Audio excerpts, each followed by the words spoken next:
রাসূলুল্লাহ সাল্লাল্লাহু আলাইহি সাল্লাম বলেছেন, পৃথিবী সৃষ্টির 50,000 বছর পূর্বে আল্লাহ সুবহানাহু ওয়া তাআলা পৃথিবীতে যা যা ঘটবে তার সকল কিছুর তাকদীর তিনি লিখে রেখেছেন। তো এই দুইটা ঘটনা এবং তাকদীরের প্রতি অগাধ আস্থা, এইটা আপনাকে কাজে দিবে কিসে? ঘরে বসে থাকার প্রতি উৎসাহিত করার জন্য না। ঘরে তো বসে থাকা যাবে না, কেন না? আমি তো আগেই বলেছি যে পৃথিবীতে যা রিজিক ছড়িয়ে আছে তা কার দয়া? সব দয়া তো কাফের মুশরিকানে নিয়ে চলে গেল। তাহলে মুসলমানেরা ঘরে বসে থেকে কিভাবে দাবি করে যে সে আল্লাহর বান্দা? আল্লাহর বান্দা হলে আল্লাহর দয়া অনুসন্ধানের চেষ্টা করতে হবে। সাহাবীরা করেছে, নবী রাসূলেরা করেছে, আমাদেরকেও চেষ্টা করতে হবে। আল্লাহ সুবহানাহু ওয়া তাআলা পৃথিবী সৃষ্টির 50,000 বছর পূর্বে পৃথিবীতে যা ঘটবে তার সবকিছু লিখে রেখেছে। আব্দুল্লাহ বিন মাসউদ রাদিয়াল্লাহু তাআলা আনহু বলেন, মৃত্যু যেভাবে মানুষের দিকে দৌড়াচ্ছে, ধেয়ে আসতেছে, পৃথিবী বা সময় আমাদের থেকে পালিয়ে যাচ্ছে, আর কিয়ামত এবং মৃত্যু আমাদের দিকে দৌড়ে দৌড়ে আসতেছে। প্রতি সেকেন্ডে যত কিলোমিটার গতিতে আলো চলতেছে তত লক্ষ কিলোমিটার গতিতে আমার মৃত্যু আমার দিকে ধেয়ে আসতেছে। কেন? ওটাই টাইম, ওটাই আমার লাইফ লিমিটেশন। তো ওই যে মৃত্যু যেভাবে মানুষের দিকে ধেয়ে আসে, মানুষের রিজিক সেভাবে মানুষের দিকে ধেয়ে আসতেছে। কোনো মানুষ তার তাকদীরে লিখিত রিজিক ভক্ষণ না করে পৃথিবী থেকে বিদায় নেবে না। এটা আল্লাহ সুবহানাহু ওয়া তাআলার ফয়সালা। এই তাকদীরের বিশ্বাসটা আপনাকে কাজে দেবে হার্ড টাইম, কঠিন সময়। আর বাকি সময়ে আল্লাহর দয়া এবং আল্লাহর রহমত অনুসন্ধানের জন্য জান প্রাণ বাজি রেখে চেষ্টা করতে হবে। কিন্তু তাকদীরের প্রতি বিশ্বাসটা কাজে দিবে কোথায়? যখন কঠিন সময়, তখন। যেটাতে রাসূলুল্লাহ সাল্লাল্লাহু আলাইহি ওয়াসাল্লাম এই হাদিসে বলতেছেন যে কাতাবাল্লাহ মাকাদির আল খালাইক ক্বাবলা আন ইয়াখলাকাস সামাওয়াতি ওয়াল আরদ বি50,000 সানা। আর দুনিয়া বিমুখতার যে হাদিসগুলো, ইসলাম সন্ন্যাসবাদ কখনোই নয়। এত বড় বড় কোটিপতি সাহাবী আছে, সব রাসূল সাল্লাল্লাহু আলাইহি ওয়াসাল্লামের জান্নাতের সুসংবাদপ্রাপ্ত 10 জন সাহাবী। যে 3 জনের নাম বললাম, উসমান গনি, তার নামই দেওয়া হয়েছে ধনী, গনি মানে ধনী। জুবাইর ইবনুল আওয়াম, তৎকালীন মদিনার ব্যাংকিং সিস্টেম উনি কন্ট্রোল করতেন। সবাই এসে তার কাছে টাকা জমা রেখে যেত, উনি মানুষের টাকার লেনদেন করতেন, উনি নিজেও কোটিপতি ছিলেন। ওনার বিশাল বাংলো বাড়ি ছিল মদিনাতে, যেটার কিছু ভগ্নাংশ, খণ্ডিত অংশ এখনও পাওয়া যায় মদিনাতে। বড় বড় সব খেজুর বাগানের মালিক ছিল। আর আরেকজনের নাম বললাম আব্দুর রহমান বিন আউফ। 3 জনই কোটিপতি, 3 জনই জান্নাতের সুসংবাদ প্রাপ্ত।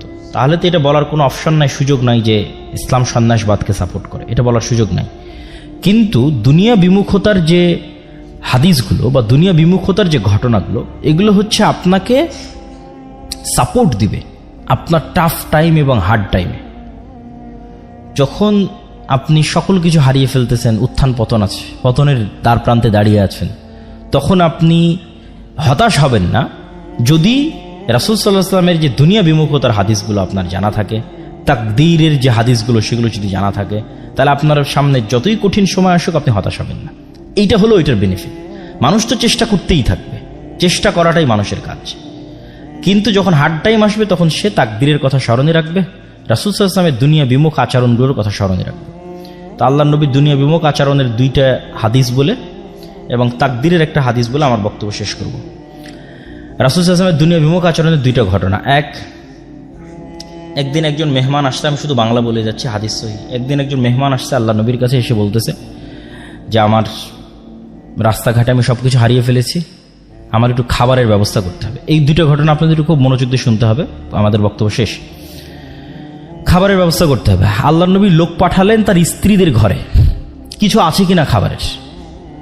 তো ইন্ডিভিজুয়াল প্রত্যেকটা স্ত্রী এই অ্যান্সার দিয়েছে, ওয়াল্লাযী বাআসাকা বিল হক, হে মুহাম্মদ সাল্লাল্লাহু আলাইহি ওয়াসাল্লাম, যে আল্লাহ আপনাকে সত্য নবী করে পাঠিয়েছে, সেই আল্লাহর শপথ করে বলতেছে আমাদের বাড়িতে পানি ছাড়া খাবার দেওয়ার মতো কিছু নাই।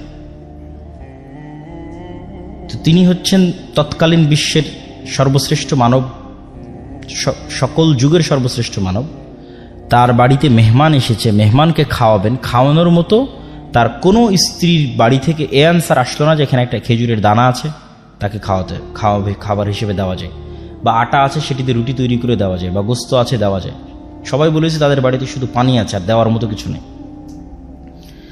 তো আল্লাহর নবী কি করবেন? তখন তিনি সালাতের পর সাহাবীদের বললেন, আচ্ছা কেউ কি আছো তোমরা আজকে একজন মেহমানের দায়িত্ব নিতে পারবা? তখন আবু তালহা বলতেছে রিস্ক নিয়ে, সেও আসলে ইন ডিটেলস জানে না, কিন্তু আল্লাহর নবীর এই অসহায় অবস্থা দেখে সে রিস্ক নিচ্ছে। আবু তালহা বলছে, আল্লাহ নবী ঠিক আছে, আমি আপনার মেহমানের দায়িত্ব নিচ্ছি।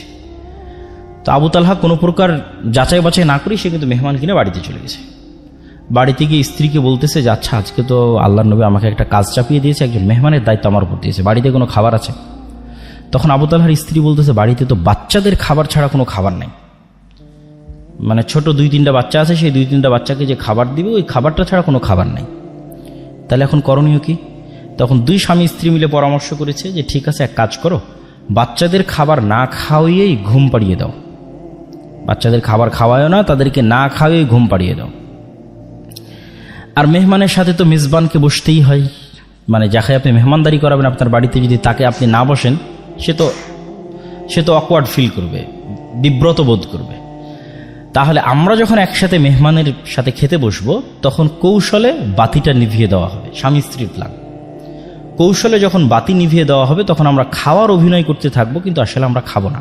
কেন? বাচ্চাদের খাবার অনেক স্বল্প খাবার, যদি আমরাও 2 জন বাতি জ্বালিয়ে সেটার সাথে অংশগ্রহণ করি তাহলে মেহমানের খাবার বলে আর কিছু বাকি থাকবে না। তাহলে বাচ্চাদের ঘুম পাড়িয়ে দেওয়া হলো এবং স্বামী স্ত্রী 2 জন বাতি নিভিয়ে খাবারের অভিনয় করলো, আর মেহমান খাবার গ্রহণ করলো।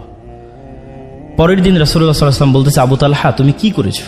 আল্লাহ তোমার উপর অনেক সন্তুষ্ট হয়েছে।